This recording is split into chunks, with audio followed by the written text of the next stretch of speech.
Estamos juntos para encerrar a nossa maratona de aulas de atualidades para o Enem, o nosso intensivão. Eu espero que você tenha aproveitado, que você tenha estudado essas temáticas. São aulas que são um pouco mais tranquilas, como são temáticas muito atuais, temáticas que a gente vê na mídia, que a gente vê discussões nas redes sociais, acabam sendo aulas que são até mais gostosas, né, da gente estudar, com temas um pouco mais prazerosos, digamos assim, mas temas que são muito importantes e que merecem a atenção de vocês. Chegamos na nossa última aula. Na aula passada, a gente estava falando sobre trabalho análogo à escravidão, o crescimento desse número, infelizmente, aqui no Brasil. Falamos sobre mineração em terras indígenas, e são temáticas que a banca gosta bastante de explorar. Demos uma rápida relembrada naquele caso dos crimes sexuais na Ilha de Marajó, porque foi algo que teve destaque no começo do ano de 2024, e agora a gente vai falar sobre eleições e democracia. Vamos compartilhar aqui o nosso material, porque vocês vão ficar juntinhos comigo, acompanhando esse slide bem bonitinho, e assim a gente consegue explorar melhor o nosso conteúdo. Está aqui disponível, eleições e democracia. E aí eu quero explicar para vocês por que que nós vamos falar sobre eleições.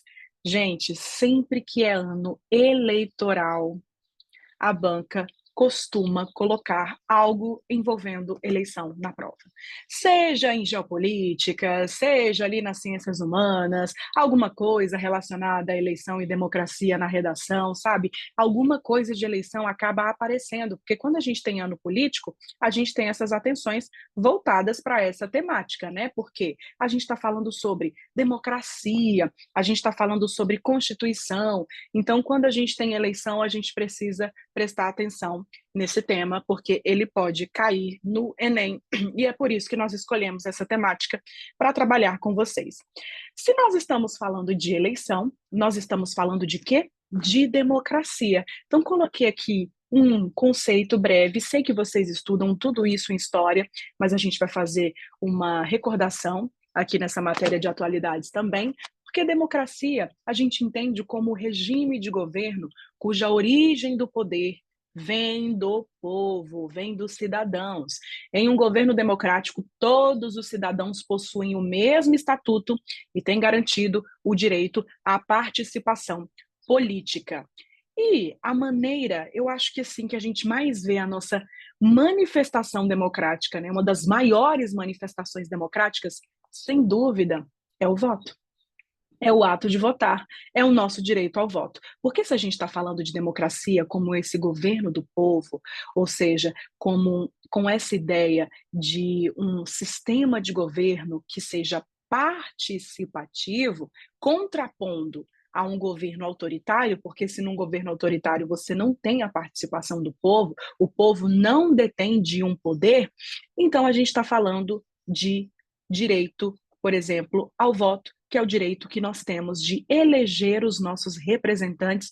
Eu acho que essa é praticamente a nossa maior manifestação democrática. Para você ter uma ideia, o voto aqui no Brasil, ele é obrigatório em sua imensa maioria, né, para a maioria esmagadora dos cidadãos, ele é obrigatório, e nós temos algumas situações em que esse voto é facultativo. Como a gente tenta trabalhar essa temática prevendo tudo que de repente pode cair, então a gente trabalha esse conceito, como eu expliquei aqui para vocês, vamos falar de voto, ou seja, vamos falar também sobre alguns prospectos envolvendo as nossas eleições no ano de 2024, e a gente estuda tudo isso a partir de agora. Falando sobre o voto obrigatório e o voto facultativo, aqui no Brasil, o voto e o alistamento eleitoral são obrigatórios para maiores de 18 anos e são facultativos para analfabetos, ou seja, facultativo, você pode votar ou não, depende da sua vontade, você vota se você quiser.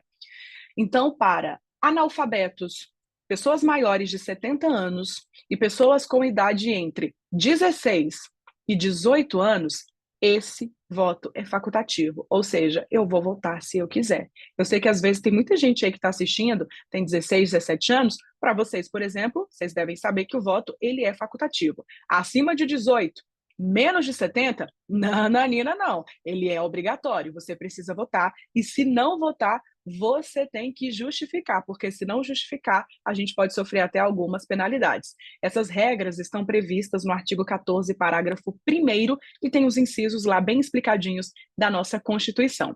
Eu coloquei essa imagem, vamos analisar, só para vocês terem uma ideia, que é um levantamento que foi feito agora, de 2024. 1 a cada 7 eleitores não é obrigado, na verdade, a votar aqui no Brasil. Ou seja, porque nós temos dos nossos eleitores pessoas com 16 anos, a gente tem mais ou menos 724.324 pessoas que se enquadrariam nessa faixa etária, ou seja, que teria esse voto facultativo. De 17 anos, 1.111.757. Aí o número aqui é bem maior entre pessoas de 70 a 79 anos, ou seja, aqui o voto é facultativo total, vota se quiser. 10.382.004 e superior a 79 anos, 4.826.663. Por que a gente vai falar sobre eleições e como que a gente vai analisar isso? Esse ano nós tivemos as nossas eleições municipais. Como que isso pode cair no Enem? Geralmente envolvendo essas questões como democracia, direito ao voto, o voto que é obrigatório, o voto facultativo e, claro, alguns prospectos, algumas discussões acerca das eleições que aconteceram ao longo do ano. E aqui eu coloquei alguns gráficos interessantíssimos para a gente fazer uma análise, porque se tem uma coisa que desde as eleições de 2022 tem sido motivo de muito debate, inclusive de legislação em relação às eleições, são as fake news. Porque com a inteligência artificial, a gente sabe que nós temos agora bots, ou seja, robôs que fazem disparo em massa de fake news, e é uma ferramenta que pode ser utilizada e que fere a nossa democracia. É um problema real que a gente tem encarado nas nossas eleições, não apenas a gente, para quem está acompanhando também as eleições dos Estados Unidos. Então, como hoje nós temos esse fácil acesso às redes sociais, a gente tem também muita tecnologia e a inteligência artificial, e a gente estudou isso na aula de IA.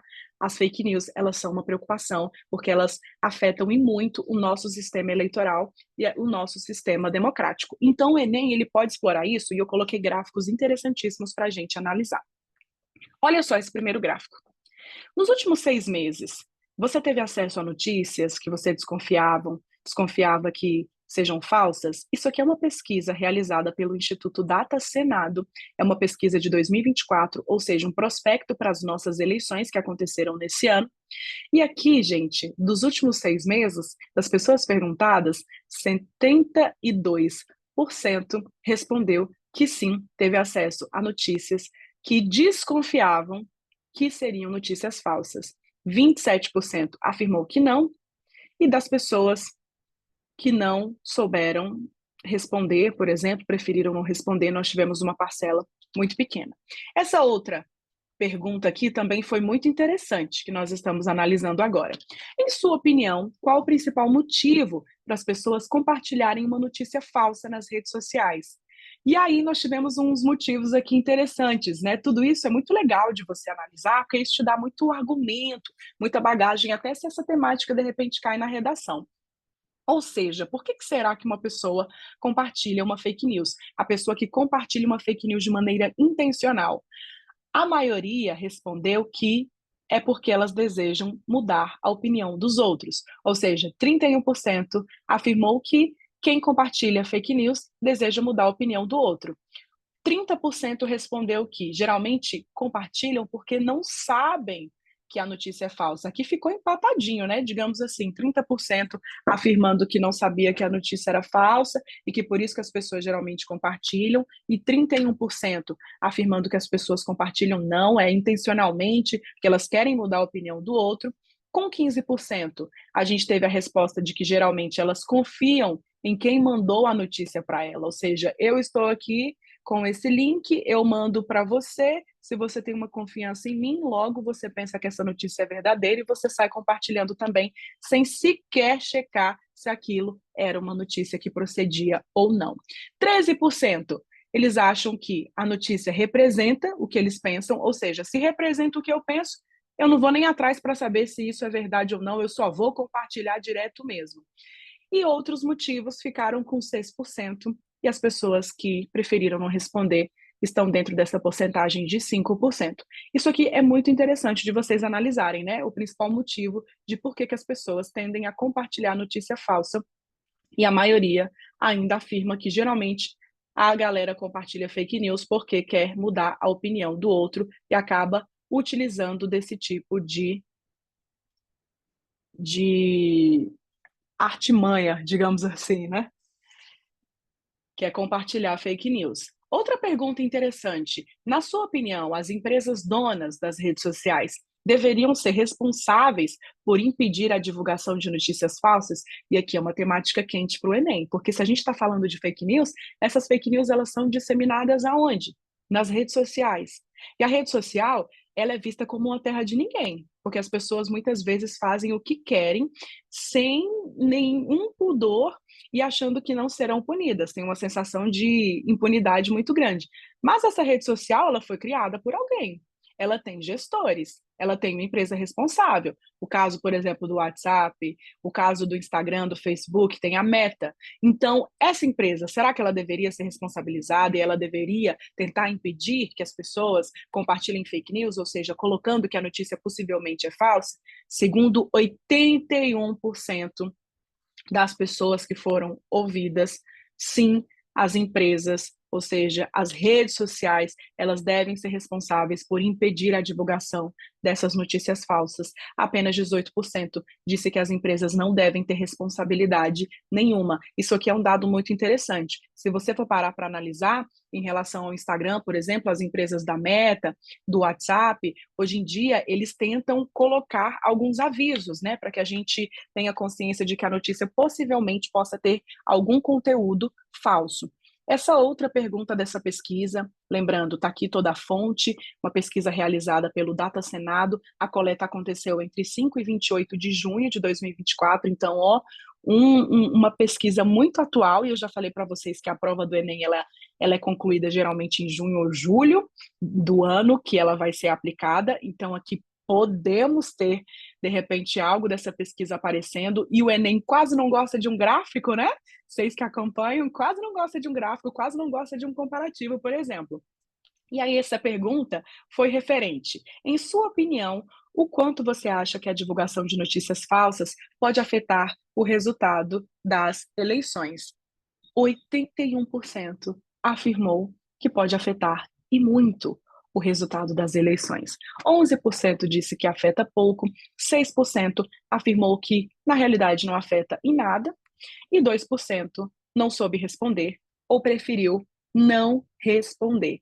Isso aqui também é muito interessante, porque a gente está falando sobre a fake news como uma ferramenta que fere a nossa democracia. Por quê? Porque você está falando de notícias que são falsas, a gente está falando de desinformação, então as pessoas, em sua imensa maioria, acreditam que as notícias falsas elas podem sim afetar no resultado. Até porque, infelizmente, existem notícias falsas sobre candidato A, candidato B, partido A, partido B, e isso acaba fazendo com que as pessoas nem sequer votem, de repente, porque acreditam que aquele candidato praticou aquilo ou não praticou. Enfim, as fake news elas acabam afetando e muito.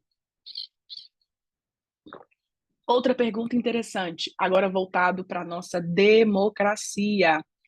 Em geral, qual o seu nível de satisfação com a democracia? Aqui nós tivemos 47% das pessoas, ou seja, a maioria, afirmando que estão pouco satisfeitas com a nossa democracia atualmente.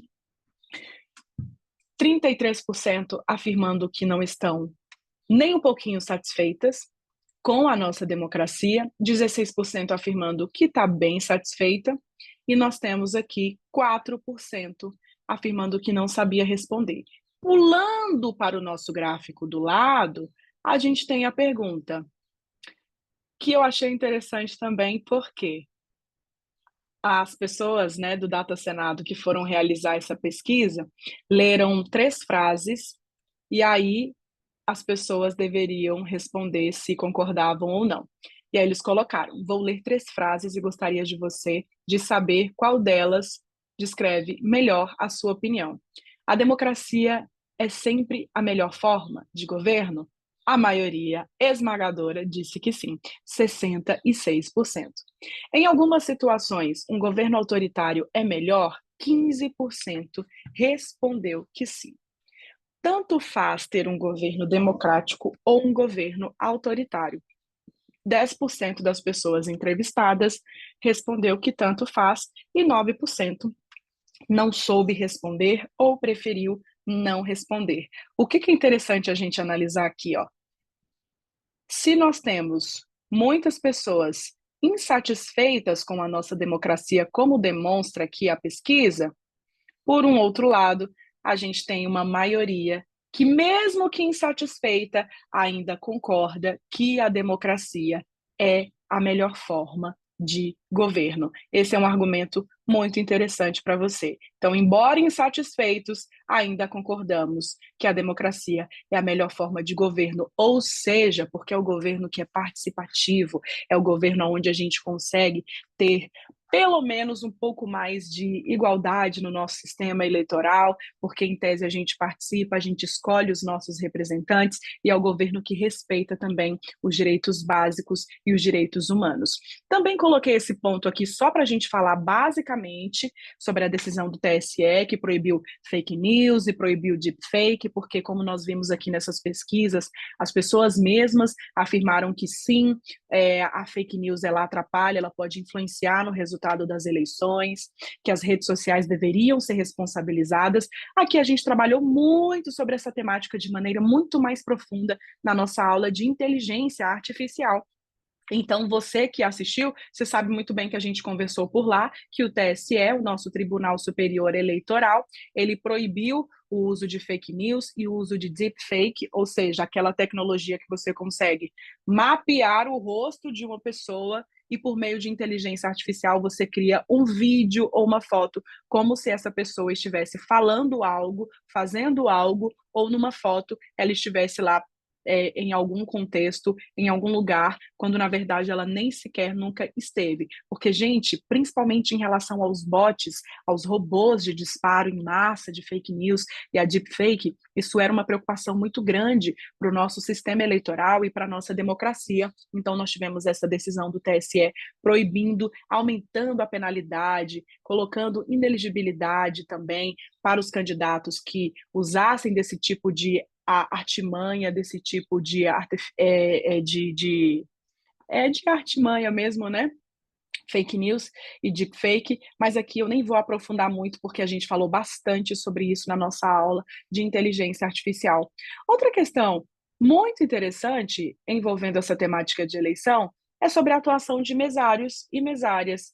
Isso fortalece e muito a nossa democracia. Por isso que eu coloquei aqui para vocês terem um panorama de que agora nas nossas eleições de 2024, as eleições municipais, nós tivemos a atuação de 2.278.210 mesários, ou seja, foram pessoas que colaboraram com o nosso sistema eleitoral, colaboraram com a justiça eleitoral, e isso é muito interessante porque o Enem pode explorar como mais uma confirmação e mais uma vertente da nossa democracia, que é o nosso governo do povo, que é esse governo que é mais participativo, que precisa dessa colaboração. Então, a atuação dos mesários, por exemplo, é mais uma vez uma manifestação democrática. Tivemos mais de 2 milhões só nessas eleições municipais. E para você que não sabe, se você atuar como um mesário, você tem alguns benefícios, como folga no trabalho, isso é um direito assegurado, e a gente também pode ter o desempate em concurso público, caso isso conste em um edital. Se você atuou como mesário ou como mesária, por exemplo, se de repente você fez um concurso, no edital tinha previsão de que, em caso de empate, um dos critérios de desempate seria ter sido mesário ou mesária, você pode ter esse benefício. Sem contar as folgas, né? Que são muito interessantes. Já nos encaminhando para o final da nossa aula, a gente vai fazer uma breve retrospectiva de Alguns fatos históricos que também podem aparecer na sua prova, e aqui eu quero falar sobre a nossa Constituição, eu quero falar sobre os 60 anos do golpe militar e eu quero falar sobre a outorga, os 200 anos da Constituição do Império do Brasil. A gente vai dar uma passadinha, por quê? Sempre que nós temos essas datas cheias, ou seja, 60 anos do golpe militar, igual a gente vai falar daqui a pouco, 200 anos da outorga da nossa primeira Constituição, 35 anos da nossa atual Constituição. Sempre que a gente tem essas datas, sempre que a gente tem esses marcos históricos, a banca pode explorar e pode colocar em uma questão. Nesse ano de 2024, nós tivemos os 60 anos do golpe militar de 1964. Vocês estudam em história esse período que aconteceu de 1º de abril de 1964, a gente tinha à época o governo do João Goulart, os militares tomaram o poder e nós ficamos sob um regime militar até 1985, um regime de supressão de direitos, onde as pessoas perderam a vida, também muitas pessoas perderam a vida, ou seja, pessoas que eram contrárias a esse regime e que se manifestavam contrárias. Nós tivemos também o cerceamento da liberdade, tivemos a aplicação da censura, principalmente em relação à propriedade intelectual, à arte, como música, como filmes também. Nós tivemos uma ruptura democrática, porque se na democracia você tem a participação do povo, você tem o povo detendo o poder e utilizando desse poder para escolher seus representantes, num governo totalitário, a gente tem exatamente o contrário. Você não tem nenhum tipo de participação do povo, você tem uma ruptura democrática. Então, é interessante vocês darem uma revisadinha nesse período histórico e terem em mente que neste ano nós completamos 60 anos do golpe militar de 1964. Pode aparecer em alguma questão do Enem. Outra coisa que pode ser abordada são os 35 anos da nossa Constituição Federal, ou seja, da nossa atual Constituição. 35 anos da nossa CF. Isso pode aparecer principalmente porque é um marco da democracia. Ela foi, gente, promulgada depois, em 1988, depois do nosso regime militar, que durou até 1985. Então, ela foi um marco da democracia, da volta da democracia aqui no Brasil. É a nossa Constituição Cidadã, que foi promulgada, ou seja, teve a participação dos cidadãos que escolheram, teve a participação dos nossos cidadãos, ou seja, na Assembleia Constituinte da criação, né, da nossa Constituição. E aqui eu quero passar uma diferença de conceito para vocês entre promulgação e outorga. Quando um documento ou uma Constituição, por exemplo, é promulgada ou outorgada, porque a de 1988 ela foi promulgada. A do Império, que foi a que nós temos aí de 1824, ela foi outorgada. De repente pode aparecer uma nomenclatura como essa, e eu quero que você esteja por dentro. Uma Constituição ou um documento que é promulgado é aquele que você tem uma participação, ou seja, envolvendo a nossa Constituição, nós tivemos uma Assembleia Constituinte, nós tivemos os cidadãos participando dessa criação dessa Constituição Federal. Uma Constituição outorgada é aquela que é imposta, ela não tem o consentimento do povo, ela é uma Constituição que pode ser mais autoritária, ela não tem uma Assembleia Constituinte. Pegou aí a diferença de promulgação e outorga, ou seja, Constituição promulgada com Assembleia Constituinte, com participação do povo, uma Constituição outorgada sem Assembleia Constituinte, sem participação do povo. Esse tipo de nomenclatura, de termo, pode aparecer na sua prova e agora você já está por dentro. Essa nossa Constituição de 1988, ela é muito importante porque ela vem com essa perspectiva democrática, ela assegura os direitos de igualdade, educação, o direito ao voto e vários outros direitos. Então, ela vem e traz novamente a democracia depois desse período que nós tivemos do regime militar. Finalizando a nossa aula, a gente fala sobre essa primeira Constituição do Brasil, que agora em 2024 completa 200 anos. Ela é de 1824, do Império, né, do imperador Dom Pedro I. Ela foi outorgada, ou seja, sem uma Assembleia Constituinte, sem a participação do povo. Então, ela foi uma Constituição um pouco mais, digamos assim, autoritária, né? Ela estabeleceu o Brasil como uma monarquia constitucional, ou seja, foi a primeira Constituição que nós tivemos, e essa Constituição de 1824, ela teve a vigência, ou seja, ela durou por 65 anos. Atualmente, ela é a nossa Constituição mais longeva. Eu coloquei aqui, principalmente, sobre a nossa primeira Constituição completando 18 anos e a Constituição de 1988 completando 35 anos. Por quê? Porque a gente pode ter alguma questão que faça um comparativo entre a Constituição de 1824 e a de 1988. A gente pode ter alguma questão que envolva ali as nossas constituições, ou seja, a evolução do constitucionalismo brasileiro. Então, tentando prever tudo isso, foi que eu trouxe essa questão envolvendo a nossa Constituição de 88 e esses 200 anos da nossa primeira Constituição. Vamos dar só uma relembrada básica aqui, ó, do nosso histórico de constituições, o constitucionalismo brasileiro.